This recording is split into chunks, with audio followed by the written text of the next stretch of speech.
Héritage et trahison, le secret du chalet.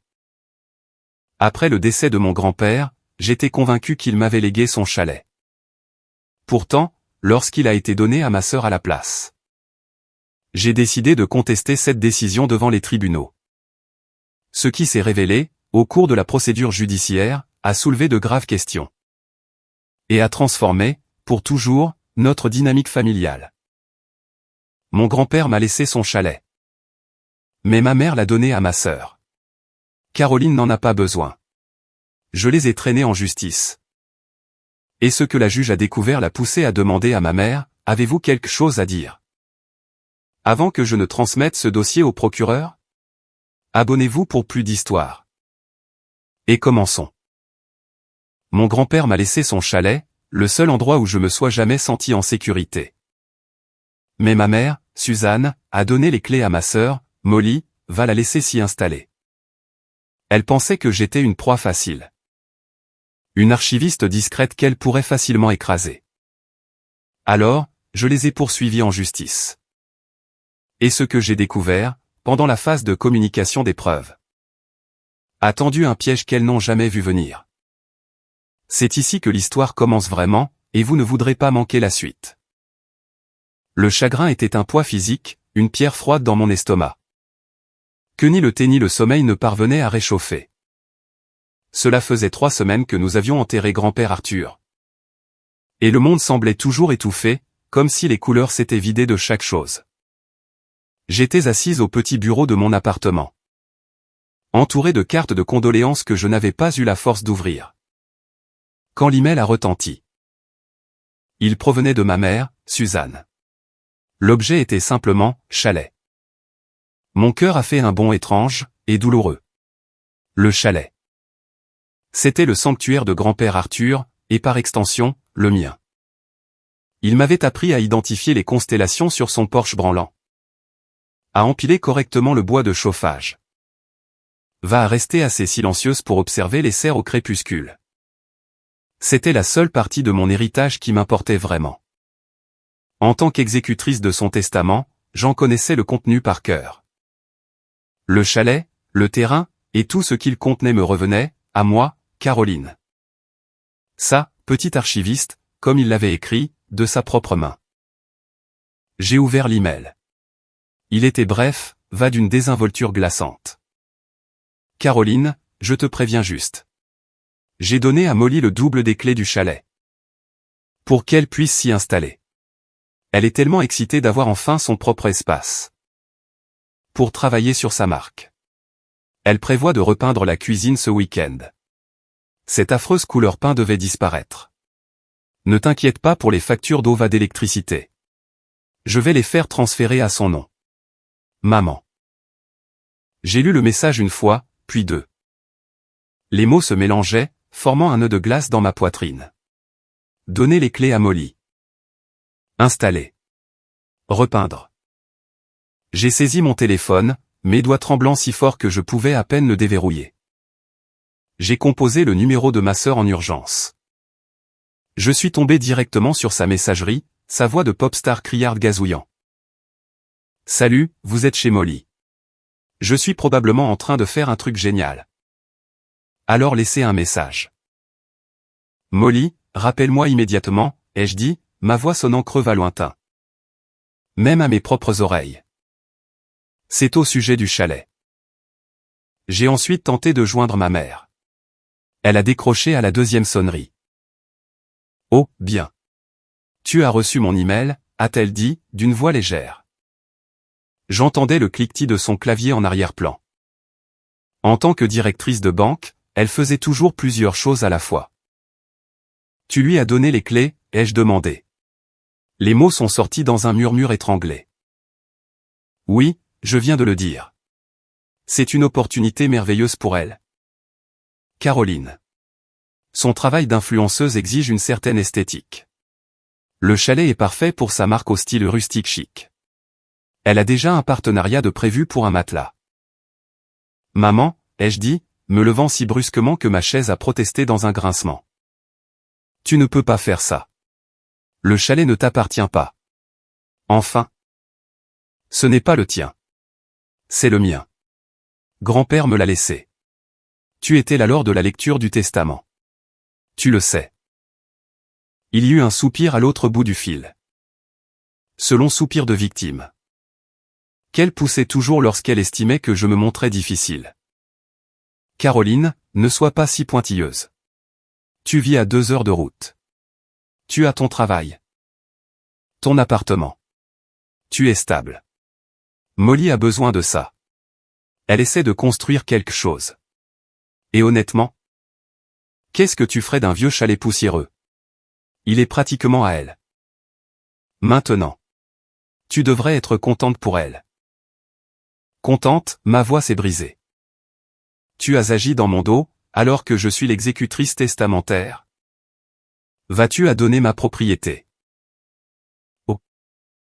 Arrête avec ces bêtises d'exécutrice. C'est juste un morceau de papier. Nous sommes une famille. Et en tant que mère, je te dis que c'est ce qu'il y a de mieux. Molly a besoin d'un coup de pouce. Et qu'en est-il de ce dont j'ai besoin, moi? Je criais, maintenant, la pierre de chagrin dans mon estomac se transformant en un volcan de rage. Et qu'en est-il de ce que grand-père voulait? Ton grand-père était un vieil homme, a-t-elle dit. Et la froideur soudaine de sa voix m'a cloué sur place. Il était sentimental. Il ne comprenait pas le monde réel. Maintenant. Je dois prendre un appel. Nous en reparlerons plus tard, quand tu te seras calmé. La ligne a coupé, me laissant dans un silence plus bruyant que n'importe quel cri. Je me suis effondré sur ma chaise, la pièce tournoyant autour de moi. Ce n'était pas seulement le chalet. C'était la facilité avec laquelle elle m'avait écarté. Écarter la dernière volonté de grand-père Arthur. Le vol décontracté, va cruel, de la seule chose qui me liait encore à lui. Elle s'était introduite dans mon deuil, pour me dérober mon dernier réconfort. J'ai regardé les piles de papier sur mon bureau, mon travail d'archiviste juridique. Je traitais des faits, des documents, des accords contraignants. Celui de grand-père Arthur était le document le plus contraignant de tous. Ma mère avait commis une terrible erreur. Elle avait oublié qui j'étais, ce que je faisais dans la vie.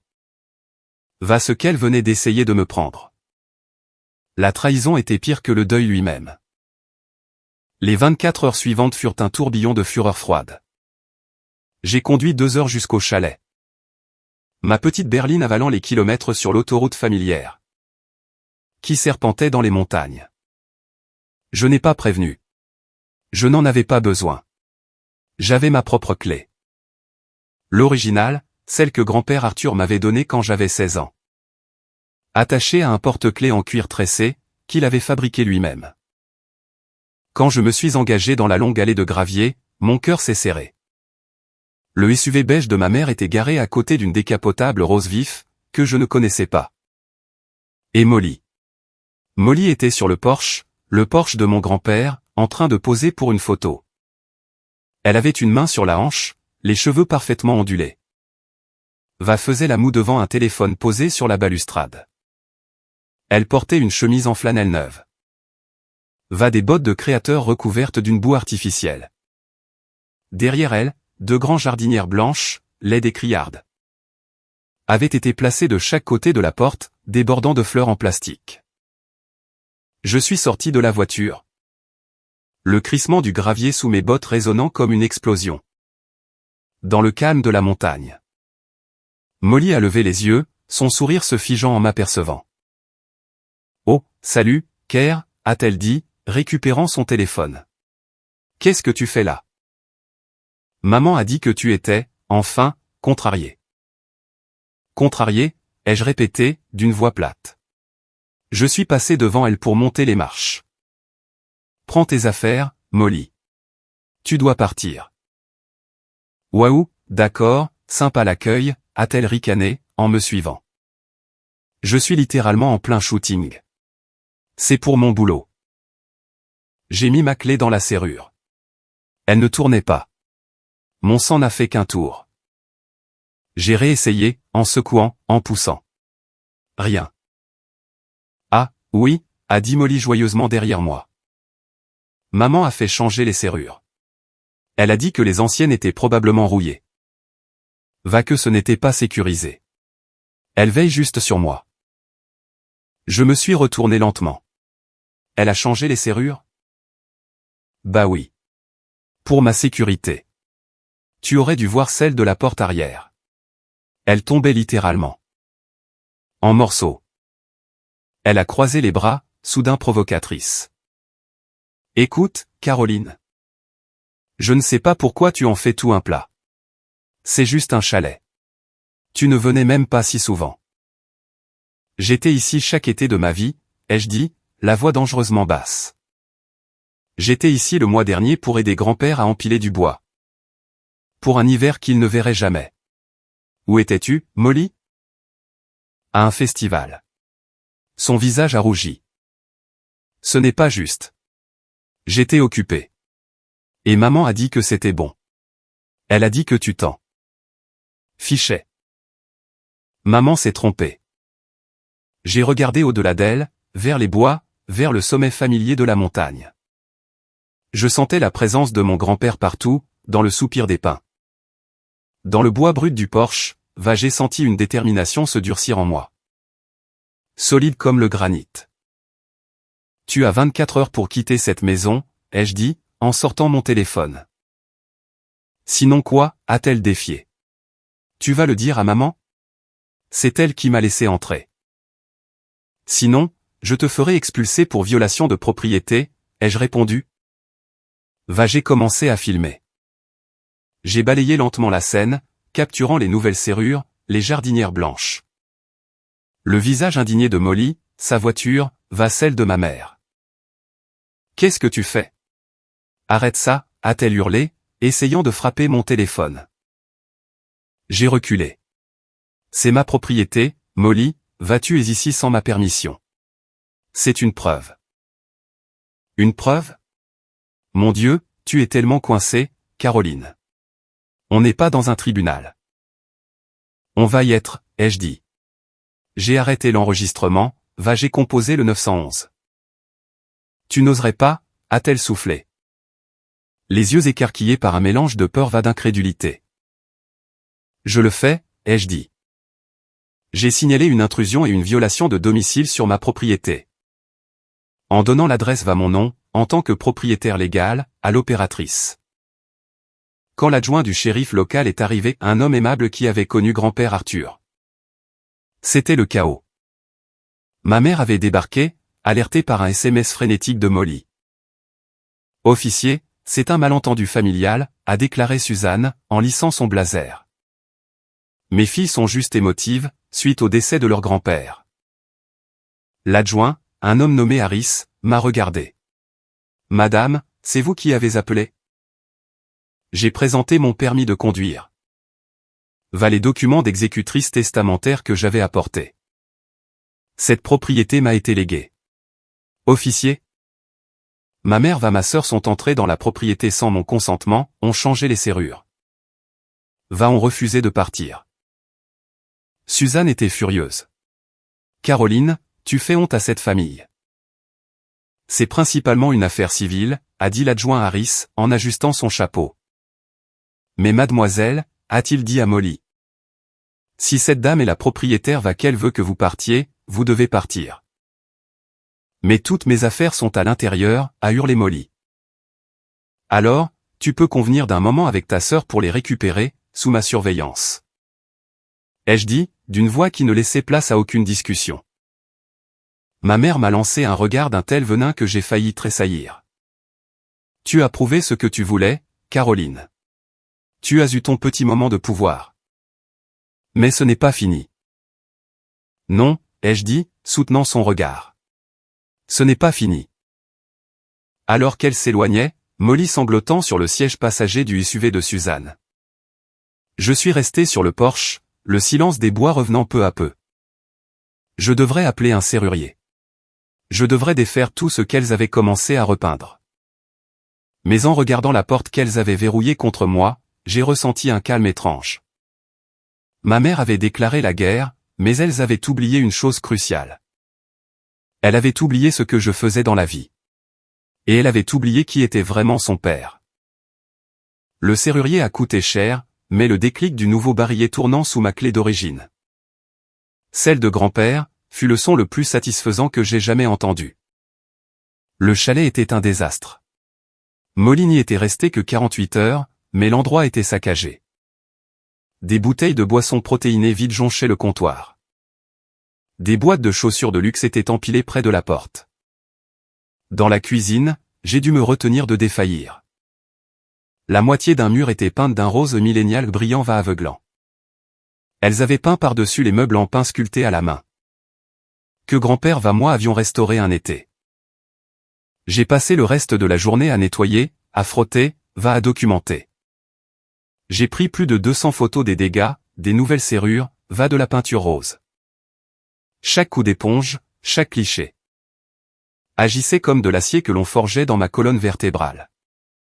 Ce n'était plus seulement du chagrin. C'était un combat. Ma mère, Suzanne, avait toujours été ainsi. C'était une femme qui privilégiait les apparences avant tout le reste. Son rôle de directrice de banque, dans notre petite ville, n'était pas seulement un métier. C'était son identité. Elle était précise, soignée, exercer un contrôle absolu. Elle gérait l'argent, elle essayait de gérer les gens de la même manière. Comme des actifs ou des passifs. Clairement, j'avais toujours été un passif. J'étais calme, plongé dans les livres.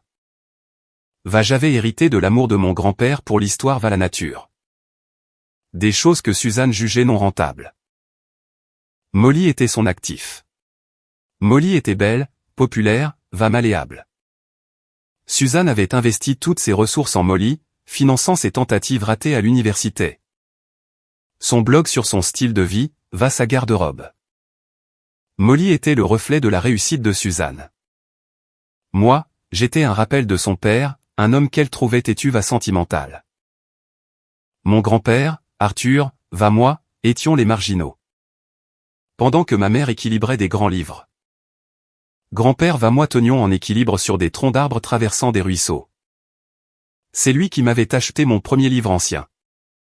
Lui qui m'avait appris que l'histoire n'était pas faite de dates, mais d'histoire. Il était charpentier, un homme qui bâtissait des choses de ses mains. Il avait toujours nourri une méfiance tranquille envers le monde de ma mère. Fait de paroles rapides de chiffres compliqués. Je me suis souvenu d'une conversation, il y a des années. J'étais revenu de l'université pour lui rendre visite au chalet. Ta mère? Elle est toute en angle vif, celle-là, avait-il dit, en taillant un morceau de pain. Elle aime l'idée des choses, plus que les choses elles-mêmes. Elle aime l'idée de la famille. Mais n'a pas de temps pour les gens qui la composent. Elle aime l'idée de ce chalet. La valeur du terrain, mais elle déteste les araignées. J'avais ri. C'est vrai qu'elle déteste les araignées. Il s'était arrêté de tailler pour me regarder, ses yeux bleus perçants. Elle essaiera de te dire ce qui a de la valeur. Caroline. Ne la laisse pas faire. Tu sais ce qui est réel. Tu as de bonnes racines. Petite. Ne la laisse jamais les couper. À présent, en frottant la peinture rose sur un poêle à bois centenaire, ces mots résonnaient. Ma mère ne détestait pas seulement les araignées. Elle détestait tout ce qu'elle ne pouvait pas contrôler. Tout ce qui ne s'insérait pas dans son récit polyvarentable. Et le testament de grand-père Arthur, son dernier acte d'amour de défi. Me léguant son bien le plus précieux représentait la perte ultime de son contrôle. Elle ne donnait pas le chalet à Molly par simple favoritisme. Elle essayait d'effacer sa décision finale. Elle tentait de réécrire l'histoire. Pour corriger le testament le rendre conforme à ce qu'elle estimait qu'il aurait dû être. Quelques jours plus tard, mon téléphone a sonné. C'était un numéro inconnu. Est-ce bien Caroline, a demandé une voix d'homme posée. Oui. Qui est-ce? Mon nom est Marc. Je suis un ami de Suzanne. Je suis également avocat. Je vous appelle pour discuter de cette petite situation concernant le chalet. Va voir si nous ne pourrions pas résoudre cela à l'amiable. Mon sang s'est glacé. Ma mère avait pris un avocat. Il n'y a rien à résoudre, ai-je dit, en gardant une voix ferme. Le chalet est légalement le mien. le testament est clair.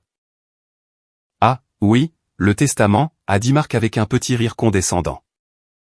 Les testaments peuvent être des choses complexes. On les conteste tout le temps. Votre mère votre sœur sont, comme vous pouvez l'imaginer, très affectées. Elles estiment que votre grand-père, avec l'âge, n'était peut-être plus, enfin, en pleine possession de ses moyens, lorsqu'il a fait ce legs particulier. J'ai serré le téléphone. Mon grand-père était plus lucide que nous tous réunis, va-ce jusqu'à la fin. C'est un sentiment charmant, a roucoulé Marc. Mais votre mère s'inquiète. Elle a le sentiment qu'il a subi une influence indue.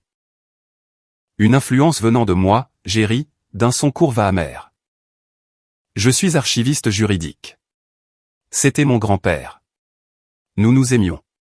Ma mère est juste en colère de ne pas avoir obtenu ce qu'elle voulait. Voyons, Caroline. Ne devenons pas émotifs. Suzanne est prête à être très généreuse. Elle est disposée à vous offrir un rachat en espèces significatif pour vos parts dans la propriété.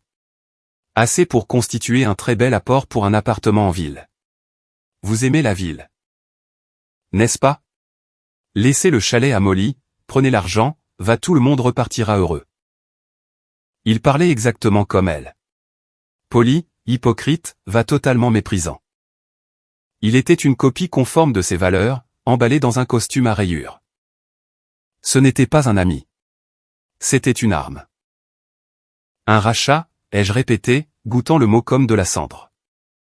Vous voulez que je vende l'héritage de mon grand-père? Que je vende l'endroit qu'il a bâti de ses propres mains? Pour que ma sœur puisse y prendre des selfies? C'est juste un actif, Caroline.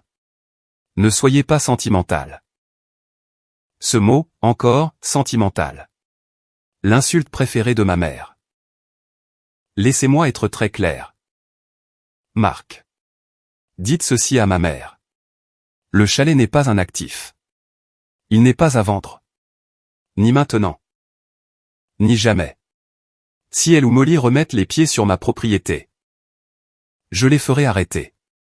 Et si vous voulez contester le testament, je vous invite à essayer. Je suis archiviste. Je garde tout. J'ai raccroché, la main tremblante, mais pas de peur.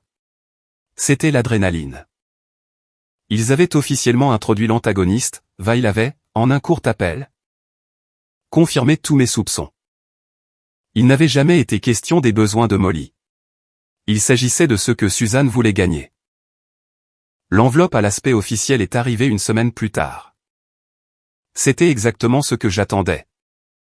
Une requête en contestation de testament déposée par Suzanne Molly.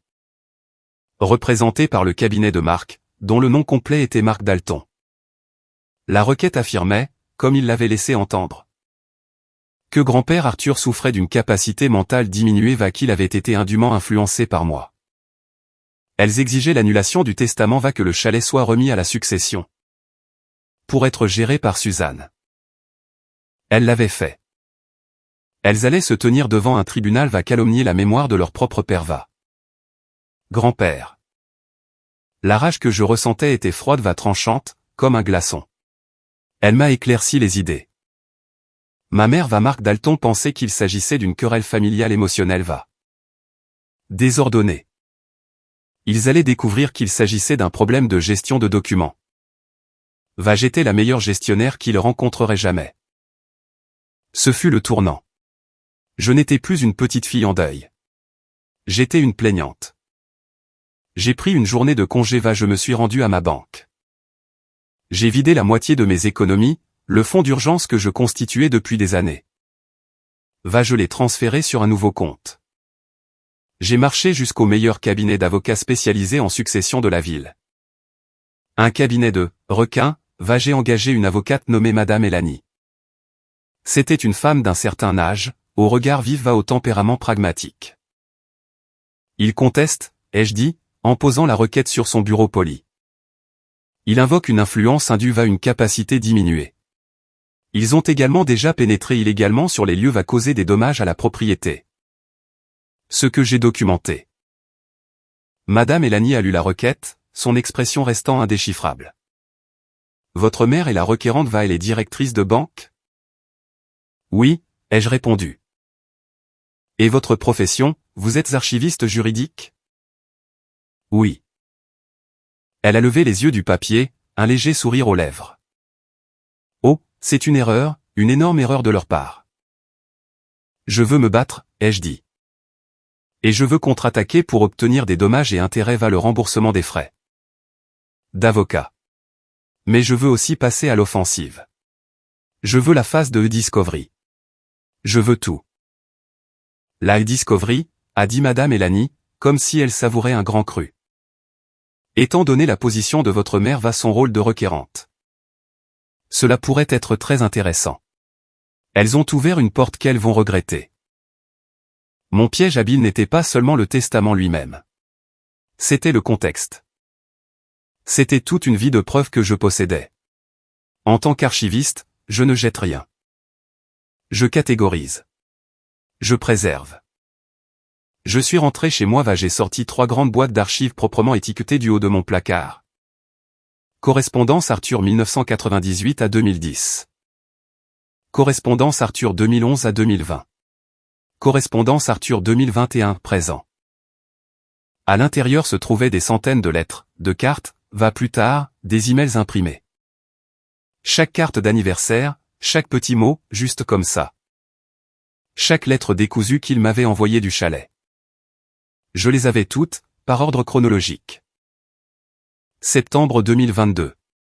Chère Caroline. Ta mère me harcèle encore au sujet des implications fiscales de ce terrain. Je lui ai dit. La seule implication qui m'importe, c'est l'ombre des pins. Janvier 2023. Molly est passée. Elle est arrivée dans une voiture à accent grave-l'œil avec un jeune homme qui avait l'air de n'avoir jamais vu une pelle. Elle m'a demandé si Internet marchait bien ici. Elle est restée 20 minutes. Mars 2023. 6 mois avant son décès. Je viens de voir mon avocat. Le fils du vieux monsieur Henderson. Tout est bouclé. Exactement comme nous en avions discuté. C'est tout à ton nom. Petite. Je sais que tu prendras soin de cet endroit. Tu es la seule qui le voit. Qui le voit vraiment. Ne laisse pas le bruit que fait ta mère se mettre en travers de ton chemin. Ce n'était pas seulement sentimental. C'était une chronologie documentée de l'état mental de mon grand-père, de ses intentions. De sa relation complexe avec ses filles. C'était une réfutation parfaite, datée signée, pour l'ensemble de leur dossier. Mais Madame Elani moi n'allions pas nous arrêter là. Votre mère était co-titulaire des comptes bancaires de votre grand-père, n'est-ce pas? A-t-elle demandé lors de notre rendez-vous suivant. Pour l'aider à payer ses factures. Oui, ai-je répondu. Elle a insisté. Elle disait que c'était plus facile pour elle de gérer cela. Puisqu'elle travaillait à la banque. Et le testament vous a nommé exécutrice. Vous donnant autorité sur tous ces comptes archives dès son décès? Oui. Madame Elani a souri. Bien. Nous allons demander par voie judiciaire les relevés complets non caviardés de chaque compte auquel votre mère avait accès. En remontant sur 10 ans. 10 ans, ai-je demandé, surprise. Pourquoi si loin? Une allégation de capacité diminuée implique un déclin à long terme. Elles soutiennent qu'il était vulnérable depuis des années. Alors? Jetons un œil à ses finances pendant ces années de vulnérabilité. Voyons qu'il influençait réellement. Une sombre prémonition m'a parcouru l'échine. Ma mère, la directrice de banque. Les comptes de son père. Son insistance pour tout gérer. Il ne s'agissait plus seulement du chalet. Il s'agissait de quelque chose de bien plus sombre. L'enquête était lancée. Nous ne défendions pas seulement un testament. Nous déterrions une histoire. Le processus de communication des preuves fut une machine lente broyeuse. Madame Elani a déposé les assignations, l'ami de ma mère, Marc Dalton. A déposé des requêtes pour les annuler. Affirmant qu'il s'agissait d'une expédition de pêche invasive. Sans rapport avec l'affaire malveillante. La juge, une femme réputée pour son intelligence vive, a refusé. Les requérantes ont ouvert la porte sur la capacité du défunt à sa vulnérabilité financière. A-t-elle tranché? La défense a le droit d'explorer cela. La première confrontation n'eut pas lieu dans une salle d'audience, mais sur le terrain neutre d'un bureau de médiateur, une étape obligatoire avant le procès. La pièce était beige, le café était éventé. La tension était si forte qu'on aurait pu la couper au couteau. Il y avait moi madame Elanie d'un côté de la table polie, Suzanne, Molly Marc de l'autre. Ma mère semblait furieuse, son visage formant un masque de calme forcé. Son blazer d'un gris cuirassé. Molly avait juste l'air de s'ennuyer, tapotant ses ongles en acrylique sur son téléphone sous la table. Jusqu'à ce que Marc l'incite d'un sifflement à s'arrêter. C'est une perte de temps pour tout le monde, a commencé Marc, avec son sourire mielleux hypocrite. Mes clientes ont fait une offre généreuse, un rachat en espèces. Posons un chiffre sur la table. Sinon les papiers, mettons fin à ce désagrément familial. Madame Elanie ne l'a même pas regardé. Elle a fixé ma mère. Madame Miller, a-t-elle dit, utilisant le nom de jeune fille de Suzanne. Nous ne sommes pas ici pour discuter d'un rachat. Nous sommes ici pour vous informer que nous irons jusqu'au procès. De plus, nous allons contre-attaquer pour obtenir le remboursement de tous les frais de justice. Le coût total des réparations pour les dommages causés à la propriété de Madame Caroline. Des dommages et intérêts punitifs pour le caractère abusif de cette poursuite. Molly a eu un hoquet de surprise. Des dommages punitifs pourquoi? Pour diffamation, ai-je dit, ma voix tranchant le silence de la pièce. Pour avoir calomnié la mémoire de mon grand-père. Pour violation de propriété. Pour destruction volontaire de biens. Caroline, ça suffit, a lancé ma mère, son calme se fissurant. Tu as eu ta petite crise de nerfs. Tu as prouvé ce que tu voulais. Maintenant, il est temps de se comporter en adulte raisonnable.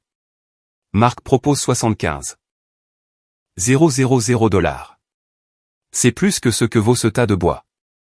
Prends-le. Non, ai-je répondu. 100 000 $, a-t-elle lâché, les yeux étincelants. Ce n'est pas une question d'argent, maman. Et tu le sais. C'est ridicule, est intervenu Marc. Votre dossier n'est que du sentimentalisme sans fondement. Nous avons des témoignages sous serment de parties concernées, affirmant que votre grand-père était confus, oublieux, qu'il était isolé. Qu'il était une cible de choix pour le genre d'influence que vous. Des témoignages de qui, l'a interrompu Madame Elanie. Laissez-moi deviner. Une amie de Molly qui l'a vue une fois? Un voisin à qui Suzanne a parlé? Nous avons son médecin. Nous avons son avocat. Et nous avons. Elle a tapoté un épais dossier relié qu'elle a posé sur la table. Plus d'une décennie de correspondance manuscrite, parfaitement lucide. Mais ce n'était pas là la révélation. La révélation vint après. Et nous avons aussi, a dit Madame Elanie, en faisant glisser une seule feuille de papier sur la table. Les relevés bancaires. Le premier lot. C'était une feuille de synthèse, une simple page avec des dates des chiffres. Les yeux de ma mère se sont fixés dessus. Sa main, qui reposait sur sa mallette en cuir, s'est crispée. Elle n'a pas ramassé le papier. Comme tu le sais, Suzanne, ai-je dit, en me penchant en avant. Tu étais sur le compte courant de grand-père pour payer ses factures. Le téléphone, l'électricité. Les taxes foncières, tout cela représentait en moyenne 400 $ par mois. Et alors, a dit Suzanne, la voix serrée. Alors, je me demande pourquoi, au cours des 5 dernières années, il y a eu un retrait systématique récurrent d'exactement 2,000 $. Le 28 de chaque mois. Un transfert. Et puis, il y a 2 ans. Un autre transfert mensuel a commencé. Celui-là pour 500 $. Molly, pour la première fois, a levé les yeux de son téléphone, le sourcil froncé de confusion. De quoi est-ce qu'elle parle? Le visage de ma mère était devenu livide, d'un blanc maladif sous son maquillage soigné. C'est absurde. C'était pour ses dépenses. Il avait des frais médicaux. Il avait une excellente assurance, ai-je dit doucement. Je gérais ses papiers médicaux. Ses franchises étaient de $20. Non, cet argent, 500 $ par mois. N'était pas pour lui. Il était transféré de son compte courant vers un compte d'épargne à haut rendement. J'ai fait glisser une deuxième feuille de papier sur la table. Celui-ci, ai-je dit. Un compte d'épargne dont tu étais la seule co-signataire, maman. Un compte dont moi. En tant qu'exécutrice. Je n'avais jamais entendu parler. Un compte qui n'était pas répertorié dans la succession. Mark Dalton a arraché le papier, ses yeux le parcourant, son assurance arrogante s'évanouissant. C'est irrégulier, mais... C'est un vol, maman, ai-je dit, va la pièce est tombée dans un silence de mort. Tu as détourné l'argent de ton propre père pendant des années, en le cachant, en le détournant. Tu oses, a sifflé Suzanne, se levant de sa chaise. Comment oses-tu m'accuser? Je n'accuse pas, ai-je dit, la voix tremblante, mais ma détermination restant ferme. Les relevés bancaires le font. Cela fait 42 000 $ par an. Sur 5 ans. Cela représente plus de 2 cents, 000 $. La mâchoire de Molly s'était décrochée. Maman, de quoi elle parle? 2 cents, 000 $? La réaction de Suzanne fut la seule confirmation dont j'avais besoin. Elle n'a pas nié. Elle n'a pas proposé d'explication plausible. Elle a attaqué. Petite sorcière ingrate, a-t-elle hurlé, pointant un doigt tremblant vers moi. Après tout ce que j'ai fait pour cette famille. Tu as toujours été sa préférée. Toujours à lui chuchoter à l'oreille. À le monter contre moi. Il me devait bien ça. C'est moi qui me suis occupé de lui. C'est moi qui étais là. C'est toi qui étais à la banque, ai-je hurlé en retour, me levant à mon tour. C'est toi qui étais à la banque va qui utilisait ta position pour voler un vieil homme. Pour voler ton père. C'est pour ça que tu voulais le chalet pour Molly. Ce n'était pas pour elle. C'était pour cacher tout ça.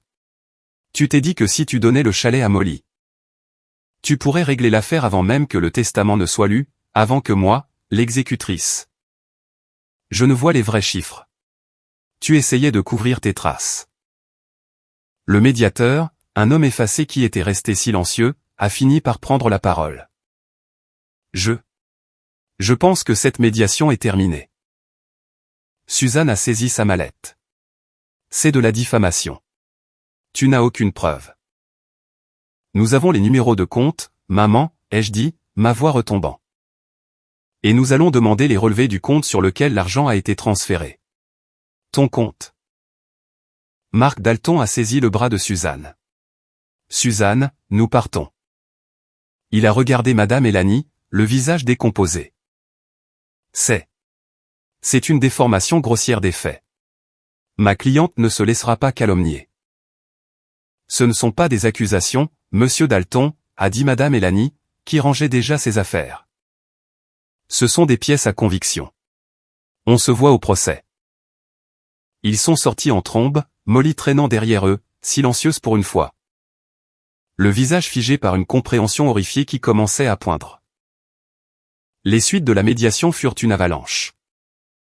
Mark Dalton.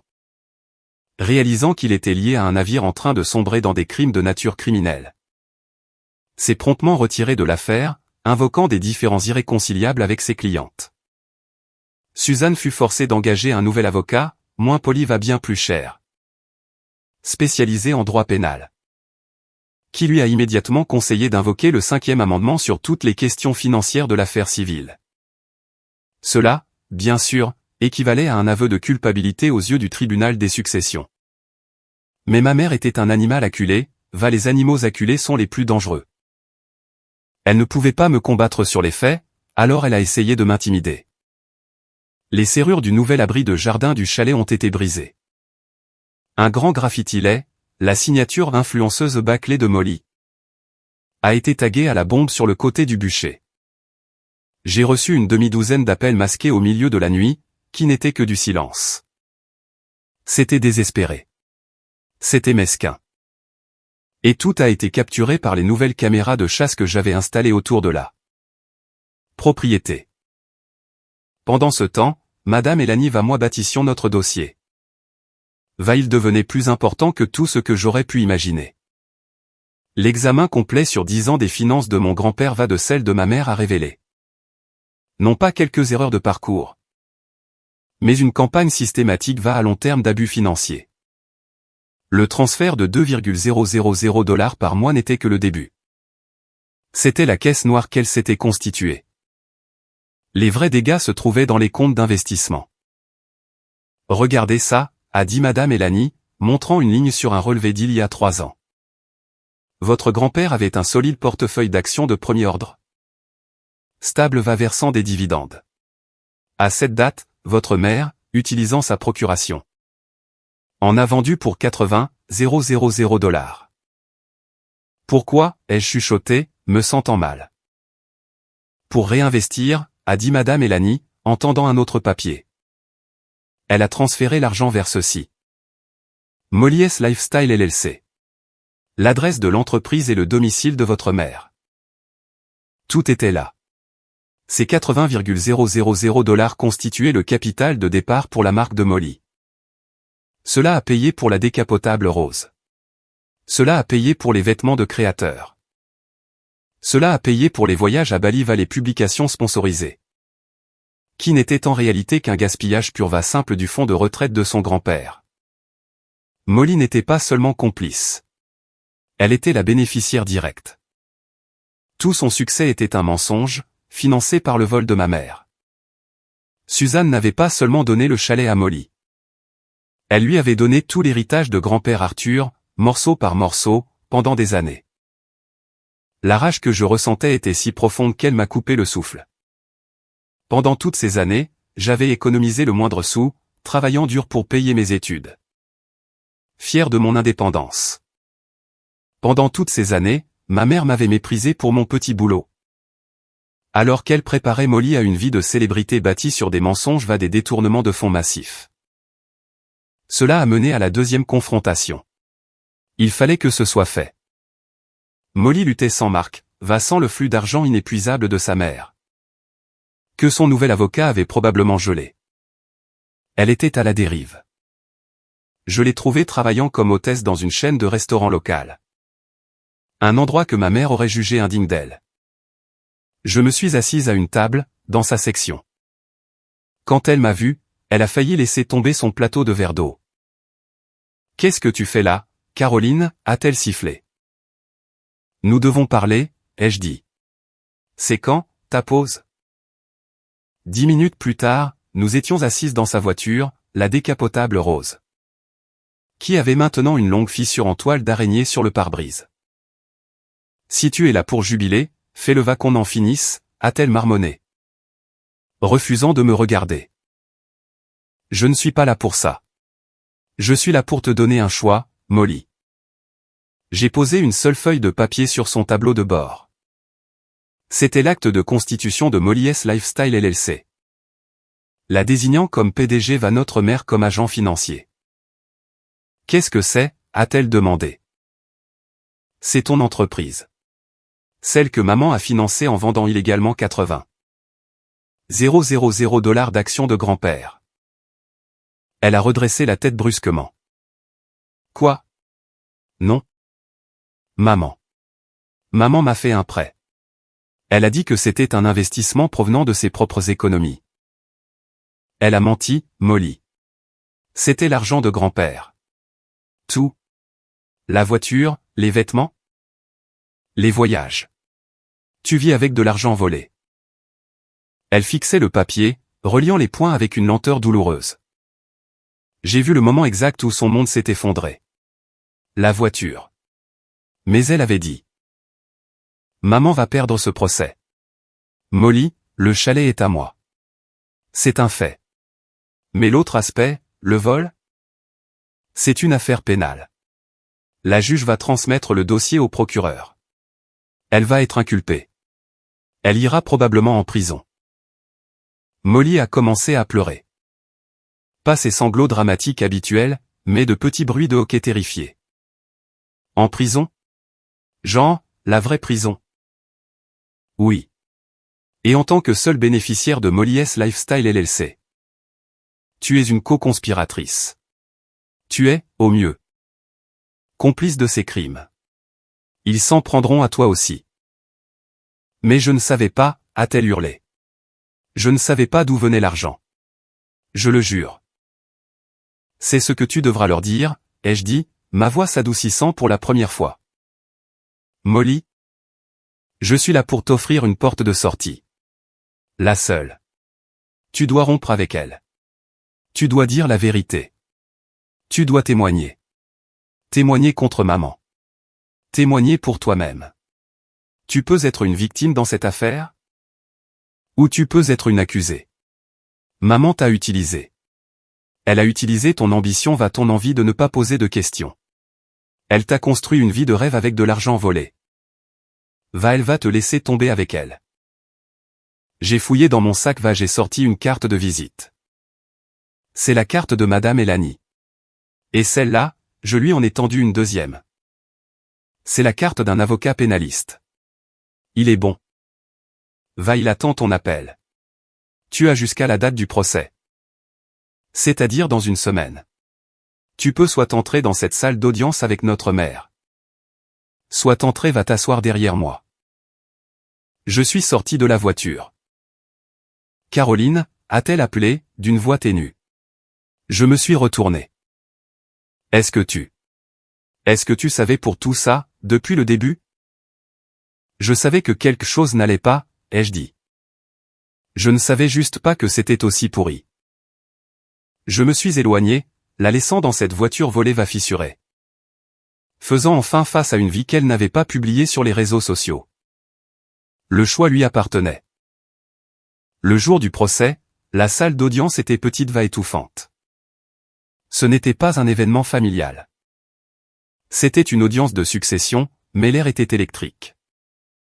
J'étais assise avec Madame Elani à notre table. Une forteresse de classeurs proprement étiquetés de pièces à conviction devant nous. Ma mère, Suzanne, était assise à la table opposée avec son nouvel avocat au visage fermé. Elle semblait épuisée, le vernis poli avait disparu. Laissant place à quelque chose de fragile d'enragé. Elle refusait de me regarder. Puis, juste au moment où la juge allait entrer, les portes de la salle se sont ouvertes. Molly est entrée. Elle portait une robe noire toute simple, les cheveux attachés en arrière. Elle semblait jeune, terrifiée. Elle s'est arrêtée, a regardé notre mère, puis moi. Suzanne a fait un signe de tête bref, presque imperceptible. Un ordre. Molly a pris une profonde inspiration, et passé devant notre mère. S'est assise sur le banc directement derrière moi. Un petit son étouffé est sorti des lèvres de Suzanne. La trahison dans ses yeux était totale. La juge est entrée. Nous traitons l'affaire de la succession d'Arthur Miller. J'ai pris connaissance des requêtes des instructions. Madame Elani fut chirurgicale. Elle a établi la validité du testament avec le témoignage de l'avocat de grand-père Arthur. Elle a démonté l'allégation d'influence indue avec le témoignage de son médecin, qui a confirmé qu'il était vif d'esprit jusqu'au bout.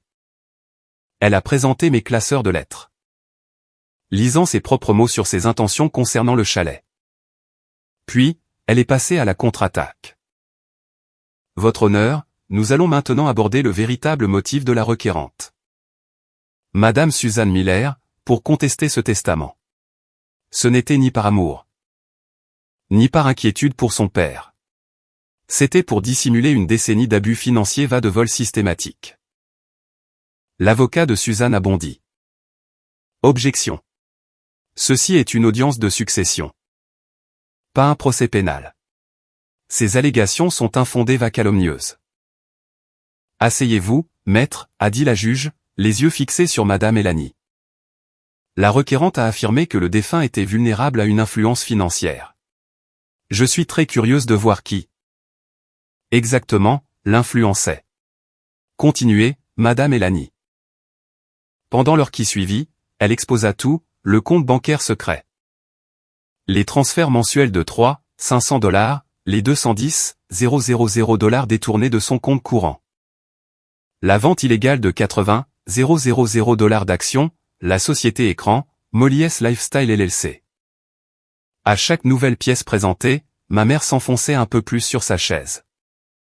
La salle d'audience était silencieuse, hormis la voix calme va accablante de Madame Elani. Va le froissement des papiers. La requérante, votre honneur, ne voulait pas seulement contester le testament. Elle avait besoin qu'il soit annulé. Elle avait besoin d'être nommée responsable de la succession. Pour pouvoir cacher ceci, Madame Elani a désigné la montagne de preuves. Avant que l'exécutrice légitime, sa fille, ne puisse le découvrir. Enfin, Madame Elani a dit, la défense appelle Molly Miller à la barre. Molly tremblait en prêtant serment. L'avocat de Suzanne a tenté de s'opposer, invoquant le secret familial. Mais la juge l'a écarté d'un revers de main. Mademoiselle Miller, a dit Madame Elani doucement. Pouvez-vous parler au tribunal de Molly's Lifestyle LLC? Molly, d'une petite voix tremblante, a dit la vérité. Elle a dit au tribunal que sa mère avait créé l'entreprise pour elle. Que sa mère gérait tout l'argent. Va-t-on lui verser une allocation en lui disant que c'était un investissement? Et cette voiture, a dit Madame Elani, la décapotable rose, qui l'a payée? C'est ma mère qui l'a fait, via le compte de l'entreprise. Et les voyages, les vêtements, les locations d'appartements. Tout, a chuchoté Molly. Elle disait que nous étions une équipe. Elle disait que j'étais le talent vaquel. Était la gestion. Elle disait que grand-père. Elle disait que grand-père aurait voulu que je réussisse. Et saviez-vous, a insisté Madame Elani, que cet argent provenait des comptes de retraite de votre grand-père? Non, a crié Molly, les larmes coulant sur son visage. Je jure que je ne savais pas. Elle m'a dit que c'était son argent. Je n'aurais jamais. Il aimait ce chalet. Je n'ai jamais. Je suis tellement désolé. Caroline. Elle m'a regardé droit dans les yeux, son visage marqué par la honte va le regret. Je suis tellement désolé. C'était fini. L'humiliation publique finale. Le dossier n'était pas seulement perdu. Il était anéanti. La juge, le visage sombre comme l'orage, a regardé ma mère. Madame Miller, a dit la juge, d'une voix dangereusement calme. Est-ce que vous, ou votre avocat, avez préparé une explication quelconque pour les relevés financiers présentés aujourd'hui? L'avocat de Suzanne s'est levé. Votre honneur, ma cliente exercera son droit au 5e amendement concernant ces questions. La juge a hoché la tête lentement. Je vois. Concernant la requête en contestation du testament d'Arthur Miller, je conclus que la requête est sans aucun doute frivole, malveillante. Va déposer de mauvaise foi. La requête est rejetée. Le testament est valide. Le chalet va tout son contenu sont la propriété exclusive de Mademoiselle Caroline Miller. J'accorde à Mademoiselle Caroline Miller le remboursement de tous ses frais de justice, ainsi que des dommages et intérêts punitifs, en raison de la nature grotesque de cette procédure. Pour un montant de 50 000 $. Elle n'avait pas fini. De plus, a dit la juge, la voix montant d'un ton, je vais, en ma qualité d'officier de justice, transmettre l'intégralité de ce dossier. Chaque relevé bancaire, chaque assignation va chaque témoignage au bureau du procureur. Pour une enquête criminelle immédiate sur de multiples chefs d'accusation d'abus financiers sur personnes âgées va de vol qualifié. Elle a regardé ma mère, qui était devenue d'un gris spectral. Vous avez calomnié le nom de votre père pour couvrir vos propres crimes, a dit la juge. Vous avez utilisé votre position dans une institution financière pour le dévaliser. Vous avez utilisé vos propres filles comme des pions. C'est le spectacle le plus méprisable que j'ai vu dans cette salle d'audience en 10 ans. L'audience est levée. Le coup de marteau a retenti comme un coup de feu. Ma mère n'a pas bougé. Elle fixait simplement le grain du bois de la table. Elle avait tout perdu. Le chalet, l'argent, sa réputation, son travail, ses 2 filles. C'était fini. La chute fut aussi rapide que totale. Avant la fin de la semaine, ma mère, Suzanne, fut arrêtée à son bureau. En plein milieu du hall de la banque. L'humiliation publique était la seule chose qu'elle avait redoutée toute sa vie. C'était la seule chose qu'elle avait si amplement méritée.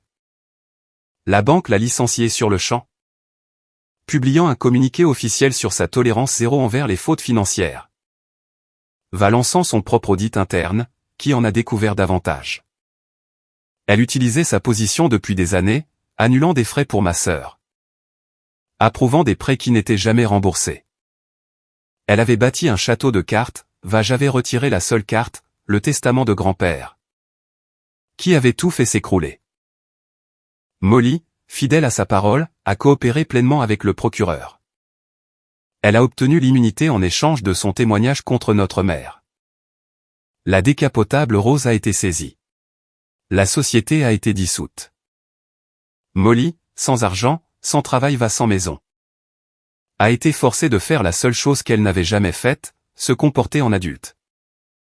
Elle s'est installée dans un minuscule appartement en colocation, a trouvé un 2e emploi.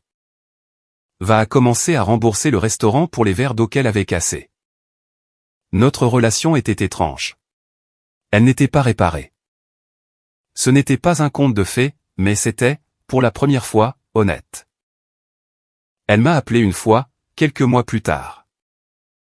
Je suis serveuse, a-t-elle dit, comme s'il s'agissait d'une confession. C'est bien, Molly, ai-je dit. C'est un travail honnête. Oui, a-t-elle répondu. Un long silence a suivi. Et, Kerr. Je suis vraiment désolé pour la peinture, les serrures tout le reste. Je sais, Molly, ai-je dit. Moi aussi. C'était un début. Quant à moi, j'ai utilisé les dommages punitifs pour engager un restaurateur d'art professionnel.